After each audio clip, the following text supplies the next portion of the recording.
Professor Armao, stamattina per presentare il bilancio regionale sembrerebbe non di competenza del professor Armao, ma l'esperienza ci racconta che di bilancio ne capisce tanto.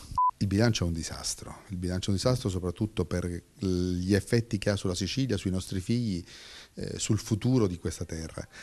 Sostanzialmente quello che doveva essere un'opportunità per battere i pugni con Roma e ottenere quello che la Sicilia merita e di cui ha diritto, invece è l'ennesimo atto di prostrazione di Crocetta a Renzi, questi due Gianni e Pinotto che sostanzialmente gestiscono la Sicilia come se fosse una provincia dell'impero. Così non va bene.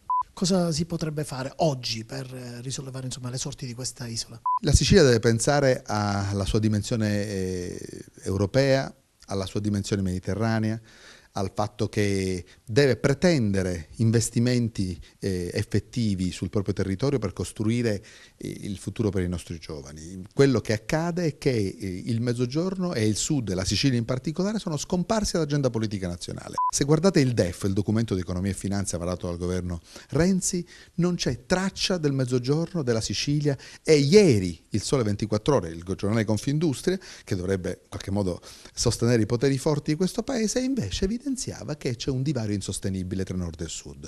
Così noi non possiamo fare altro che preparare i biglietti sola andata per i nostri figli. Questa è una prospettiva inaccettabile e la Sicilia deve ritrovare il proprio orgoglio per costruire il proprio futuro. In questi giorni la Corte Costituzionale si è espressa sul credito che la Sicilia vantava nei confronti dello Stato, un credito che è stato abbondantemente regalato allo Stato stesso senza avere nessun ritorno. La conferenza stampa di oggi ha dimostrato per l'ennesima volta di come questo accordo scellerato, firmato tra Padoan, che ha fatto gli interessi dello Stato ovviamente, giustamente da parte sua, e Crocetta, che ha consegnato 5 miliardi e mezzo delle risorse della Sicilia e dei siciliani a Roma, abbia danneggiato per l'ennesima volta la Sicilia. Guardate, è uscita questa sentenza della Corte Costituzionale, la numero 69 del 2015, che ha dimostrato che laddove non si fossero rinunciati a tutti i contenziosi, come ha fatto Crocetta in modo veramente fuori da ogni criterio, la Sicilia avrebbe avuto 300 milioni di euro in più. Noi abbiamo calcolato che questi 5 miliardi e mezzo,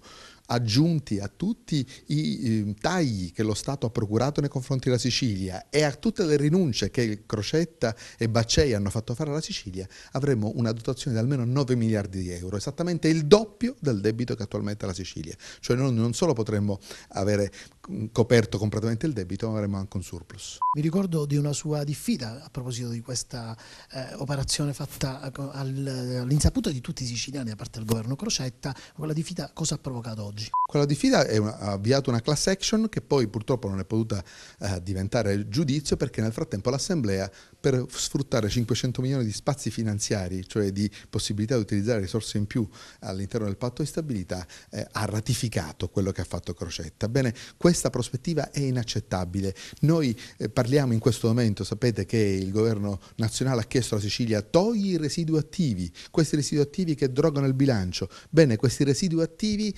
sappiate che sono per i 2/3 soldi che lo Stato deve alla Sicilia. Ma quale creditore si fa dire al debitore: toglimi il credito perché è sconcio che tu tieni un credito nei miei confronti? Bene, Crocetta è riuscita anche in questo, sta regalando allo Stato i soldi che lo Stato ci deve per realizzare quelle infrastrutture, per realizzare gli interventi di infrastrutturazione sul territorio che ci consentono di andare tra Palermo e Catania, tra Palermo e Siracusa, Caltanissetta, senza i perigli e le difficoltà che abbiamo tutti i giorni, e soprattutto per costruire quel tessuto che può consentire ai nostri figli di costruire qui imprese, di costruire qui competitività. Noi vediamo che il Parlamento non ha un'opposizione vera. Politicamente si muove poco e sappiamo che forse l'unica vera opposizione a questa Sicilia sta facendo il professor Armao con le tante associazioni di cui lei gode anche di fiducia e di amicizia. Sì, Sicilia Nazione che lavora su questo versante è veramente l'unica opposizione che si fa a questo al PUS. Esiste il PUS, il Partito Unico Siciliano, della spartizione di quel che resta della Sicilia. Noi contro questo PUS siamo in assoluta antitesi e li vogliamo mandare a casa, perché Crocetta è assolutamente indecente nella gestione di questa regione, perché, ripeto, sta distruggendo il futuro dei nostri figli e questo non glielo consentiremo.